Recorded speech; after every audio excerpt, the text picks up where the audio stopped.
السلام علیکم ورحمۃ اللہ وبرکاتہ۔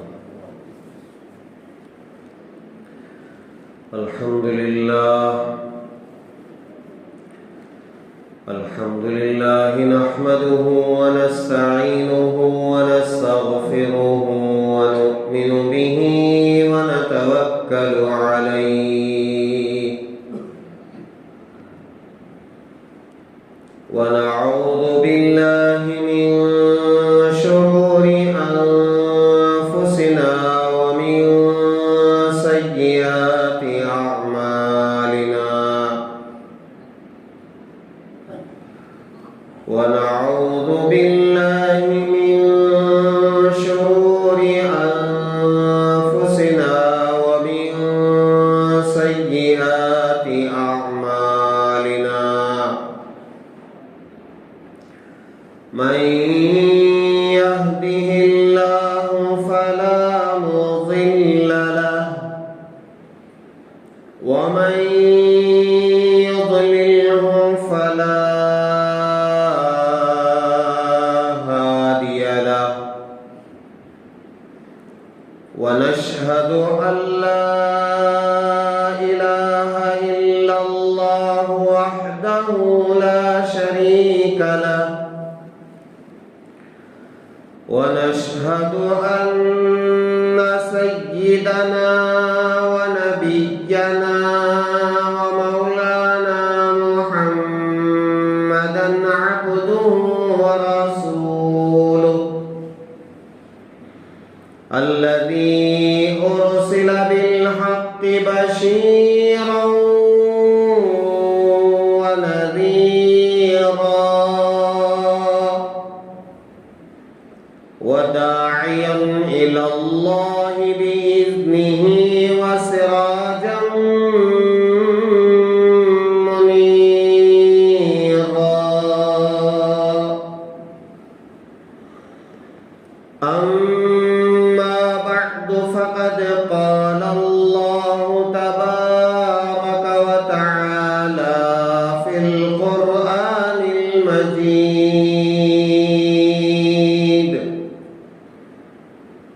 أعوذ بالله من الشيطان الرجيم بسم الله الرحمن الرحيم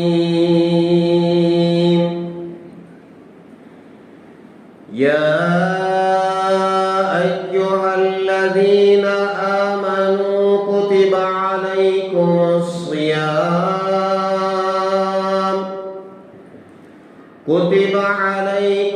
الصيام كما كتب على الذين من قبلكم لعلكم تتقون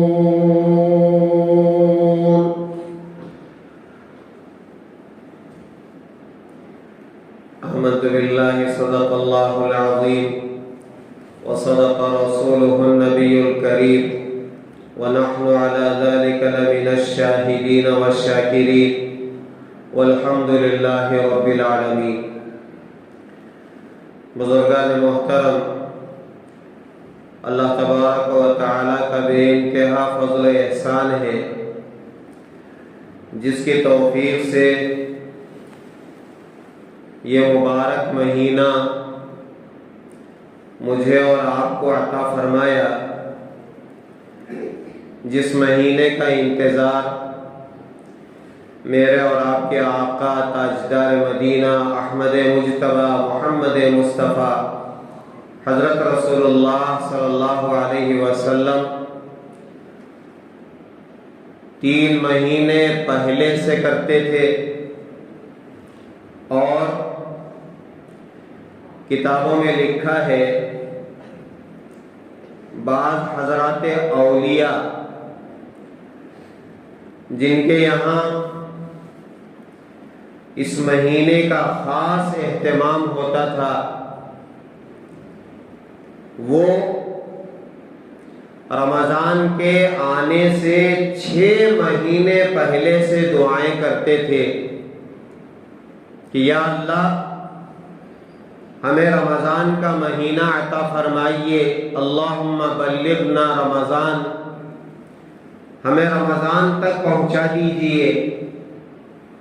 اور پھر جب رمضان آتا تو جسے کہتے ہیں جان توڑ کوشش کرنا، اس طرح وہ محنت کرتے تھے۔ اور جب رمضان گزر جاتا تھا تو 6 مہینے تک دعاؤں میں لگے رہتے تھے کہ یا اللہ رمضان میں ہم نے جو عبادتیں کی ہیں اسے قبول فرمائے۔ یعنی پورا سال ان کا رمضان کے آنے کے انتظار میں اور رمضان میں جو عبادتیں ہوئی ہیں اس کی قبولیت کی دعاؤں میں گزر جاتے تھے۔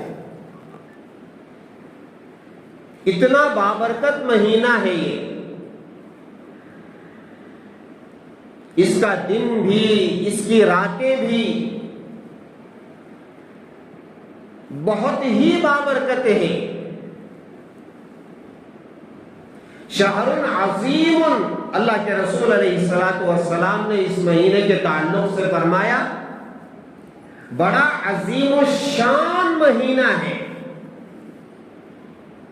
سرکار نے جس مہینے کو عظیم الشان کہا ہو، پھر اس کی برکتوں کا، رحمتوں کا، عنایتوں کا، نوازشوں کا کیا پوچھنا۔ اس پر ہم جتنا بھی شکر ادا کریں کم ہے، لیکن میری ایک درخواست یہ ہے کہ 2 رکعت نماز صلاۃ الشکر کی نیت سے کہ یا اللہ زندگی میں آپ نے پھر ایک مرتبہ یہ مبارک مہینہ مجھے عطا فرمایا ہے، اس کے شکرانے میں 2 رکعت پڑھتا ہوں، 2 رکعت نفل آپ پڑھیں۔ سجدوں سے اللہ تعالیٰ بہت خوش ہوتے ہیں۔ نماز میں جو سجدہ ہے، سجدے کی حالت اللہ تعالیٰ کو بندے کی بہت پسند ہے۔ سب سے زیادہ پسندیدہ انسان کے اعمال میں وہ سجدے کی حالت ہے۔ الساجد یسجد بین قدمئی الرحمن، بندہ جب سجدہ کرتا ہے گویا یوں سمجھیے اللہ تعالیٰ کی گود میں سجدہ کرتا ہے۔ اس کے اور بندے کے درمیان سجدے کی حالت میں صرف 1 بالش کا فاصلہ رہ جاتا ہے۔ اسی لیے قرآن مجید میں ایک آیت ہے، وہ آیت میں نہیں پڑھوں گا اس لیے کہ اگر میں وہ آیت پڑھوں تو آپ پر سجدہ واجب ہو جاتا ہے۔ قرآن پاک میں جو 14 سجدے ہیں، تراویح میں آپ دیکھتے ہوں گے قرآن مجید پڑھا جاتا ہے اور پورا قرآن مجید تراویح میں پڑھا جاتا ہے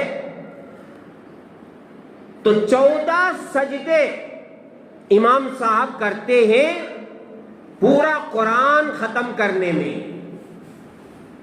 اس میں ایک سجدے والی آیت، اس میں کیا ہے؟ سجدہ کرو اور اللہ کے قریب ہو جاؤ۔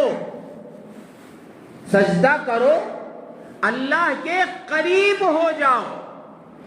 اس کا کیا مطلب ہے؟ بندہ جتنے سجدے زیادہ کرتا ہے اتنا اللہ کے قریب ہو جاتا ہے۔ میں اس کے لیے ایک مثال دیتا ہوں۔ آپ کسی بھی منزل کے مقام پر یا کسی منزل پر آپ پہنچنا چاہتے ہیں تو جیسے جیسے آپ قدم بڑھائیں گے ویسے آپ قریب ہوتے جائیں گے۔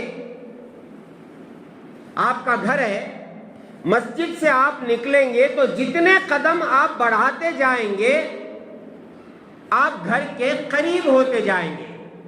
ایک وقت آئے گا کہ وہ قدم بڑھتے بڑھتے بڑھتے اور آپ گھر کے قریب ہوتے ہوتے ہوتے گھر پہنچ جاتے ہیں۔ ایسے ہی اللہ تک پہنچنے کے لیے جو قدم ہے وہ سجدے۔ سجدوں کے بل چل کر اللہ تک پہنچنا ہے، سجدوں کے بل چل کر اللہ تک پہنچنا ہے۔ کیسے پہنچیں گے؟ سجدے جتنے زیادہ ہوں گے اتنا ہم اللہ کے قریب ہوتے جائیں گے۔ اسی لیے نمازوں کا جو اللہ تعالیٰ نے نظام بنایا ہے وہ اسی لیے بنایا ہے کہ بندہ روزانہ کچھ سجدوں کے بل چل کر میرے قریب آ جائے۔ 40 سجدے ہیں، 40 سجدے، روزانہ کے جو 20 رکعت ہیں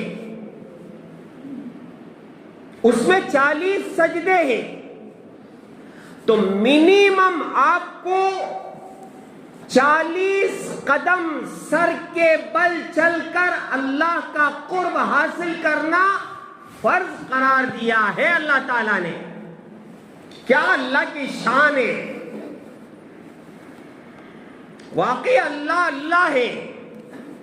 اللہ ہر ایک کو یہ چاہتے ہیں کہ میرا بندہ، میری بندی میرے قریب ہو جائے، میں مل جاؤں۔ اور پھر نوافل الگ ہے، اور رمضان آتا ہے تو اللہ یہ چاہتے ہیں کہ رمضان میں ذرا اس کی سپیڈ زیادہ ہو جاتی ہے۔ جیسے آدمی چل کر جائے تو ذرا دیر پہنچے، سائیکل پر جائے تو ذرا تیز پہنچے، اسکوٹر پر جائے تو اور ذرا تیز، ہوائی جہاز میں جائے تو اور ذرا تیز، جٹ میں چلا جائے تو اور ذرا تیز۔ ہمیں سمجھ میں آتا ہے، بنگلور جانا ہے، چل کر جائیں گے آپ کو کچھ گھنٹے لگیں گے، سائیکل پر جائیں گے تو بھی کچھ گھنٹے لگیں گے۔ آپ اپنی سواری میں بیٹھ کر کے 2 ویلر پر جائیں، کار پر جائیں، بس پر جائیں، چند گھنٹوں میں آپ پہنچ جاتے ہیں۔ اور اگر کوئی ایسا نظام ہو جائے کہ آپ ہیلی کاپٹر میں جانا چاہتے ہیں تو بہت جلد پہنچ جائیں گے۔ جب یہ چیزیں ہم کو بظاہر سمجھ میں آتی ہے تو جب رمضان آتا ہے تو اللہ تعالیٰ اس میں بھی تیزی لاتے ہیں۔ بندہ نوافل کے ذریعے سے اللہ کا قرب حاصل کرتا ہے تو رمضان میں نوافل کا اجر فرض کے برابر ہو جاتا ہے۔ تو اس کا مطلب یہ ہے کہ بندہ ذرا تیزی کے ساتھ 40 سجدے تو فرائض کے ادا کرے گا، اب ذرا اللہ نے 40 سجدے اور دے دیے نماز تراویح کے، کہ دیکھو جہاں روزانہ تم 40 قدم سر کے بل چل کر کے میرا قرب حاصل کرتے تھے، وہیں ذرا اور 40 کا اضافہ کر لو تاکہ میرے پاس آنے میں ذرا جلدی ہو جائے۔ بندہ ایک ایک سجدہ کرتا ہے، اللہ کا قرب حاصل ہوتا ہے، سجدہ کرتا ہے، اللہ کا قرب حاصل ہوتا ہے۔ اس لیے میرے پیارو، یہ کام تو آپ ضرور کریں، اگر کر لیے ہیں تو بہت اچھا ہے، وارے کے نیارے ہیں کہ رمضان کے آنے پر آپ نے 2 رکعت نماز شکرانے کے ادا کیے ہیں، بہت اچھی بات ہے، اللہ خوش ہوں گے۔ اور اگر ادا نہیں کیے ہیں تو ادا کریں۔ بہت بڑی سعادت مندی ہے رمضان کا مل جانا۔ رمضان میں اللہ تعالیٰ یہ خاص چیز ہم سے چاہتے ہیں، میں اس کی طرف اشارہ کرنا چاہتا ہوں۔ 2 جمعہ پہلے اسی کو میں نے شروع کیا تھا کہ رمضان اللہ تعالیٰ کیوں دیتے ہیں، اس میں تراویح کیوں دی گئی ہے، اس میں روزہ کیوں فرض کیا گیا ہے، اس میں عبادتوں کی زیادتی کا حکم کیوں کیا گیا ہے۔ دیکھو میرا عزیزو، ہر چیز کے اپنے فضائل ہیں، روزے کے اپنے فضائل ہیں، تراویح کی اپنے فضائل ہیں، افطار کے الگ فضائل ہیں، روزہ کرانے مطلب افطار کرانے کے الگ فضائل ہیں، سحری کے الگ فضائل ہیں۔ ان فضائل کے ساتھ ساتھ ایک خاص چیز کی طرف میں اشارہ کرتا ہوں جو اللہ چاہتے ہیں۔ وہ کیا ہے؟ جیسے میں نے عرض کیا تھا کہ ہمارے جو دشمن ہیں، جو یہ نہیں چاہتے کہ ہم جنت میں جائیں، یہ نہیں چاہتے کہ ہماری قبر جنت کا باغ بنے، وہ نہیں چاہتے کہ ہم بجلی کی طرح پل صراط پر پار ہو جائے، وہ یہ نہیں چاہتے کہ ہمارا نامہ اعمال داہنے ہاتھ میں ملے، وہ یہ نہیں چاہتے کہ ہم جنت میں جائیں۔ ان دشمنوں کا مقابلہ کرنا ہمارے لیے بہت ضروری ہے۔ ان میں سے سب سے بڑا دشمن، شیطان سے بھی بڑا دشمن میں نے عرض کیا تھا کہ وہ انسان کا اپنا نفس ہے، جو اندر ہے، جو ساتھ میں ہے۔ اس کی اصلاح اگر نہیں ہوئی پھر میرے عزیزوں جنت میں جانا مشکل ہے۔ کیوں؟ اس لیے کہ نفس کی اصلاح نہیں ہوگی تو وہ انسان متقی نہیں بنے گا، اگر متقی نہیں بنے گا تو پھر وہ جنت میں نہیں جائے گا۔ تقوی شرط ہے، لعلکم تتقون۔ اللہ نے صاف فرمایا روزے اس لیے فرض کیے گئے ہیں تاکہ تمہیں تقوی حاصل ہو جائے، جو ضروری ہے جنت میں جانے کے لیے۔ تو اب تقوی کیسے حاصل ہوگا؟ تو میرا عزیزو، انسان کا جو نفس ہے، آپ نے بار بار سنا ہے، اللہ تک پہنچنے کے لیے صرف 2 قدم ہیں۔ اللہ تک پہنچنے کے لیے کتنے قدم ہیں؟ 2 قدم ہیں۔ ایک قدم نفس پر رکھو تو دوسرا قدم اللہ کے پاس پہنچ جاتا ہے۔ نفس پر قدم رکھنا کیا مطلب؟ نفس کی اصلاح کرنا، نفس کا تزکیہ کرنا، نفس کی نگرانی کرنا، نفس کی تربیت کرنا۔ جو ہمارا نفس ہے یہ بڑا کیا ہے؟ وہ گرو گنٹھال ہے، بڑا دشمن ہے۔ اس کی تربیت بہت ضروری۔ جب اس کی تربیت ہو جاتی ہے تو اللہ تعالیٰ کیا عطا کرتے ہیں؟ فلاح۔ فلاح فلاح کا مطلب ہوتا ہے ہماری عام زبان میں کامیابی، لیکن حضرات علماء فرماتے ہیں فلاح کا مطلب یہ ہے ایسی کامیابی جس کے بعد کبھی ناکامی کا تصور نہ ہو، ایسی عزت جس کے بعد ذلت کا کوئی تصور نہ ہو، اور اللہ کا ایسا قرب جو کبھی اللہ سے دوری نہ ہو۔ یہ 3 چیزیں آپ یاد رکھیں۔ ایسی کامیابی جس کے بعد ناکامی کا تصور نہیں۔ دنیا میں آپ دیکھیں کتنی ایسی کامیابیاں ہیں جس کے بعد ناکامیوں کا دروازہ شروع ہو جاتا ہے۔ میں مثال دوں، آپ کو ہنسی آئی۔ انسان بڑے ذوق اور شوق کے ساتھ شادی ہوتا ہے نہیں؟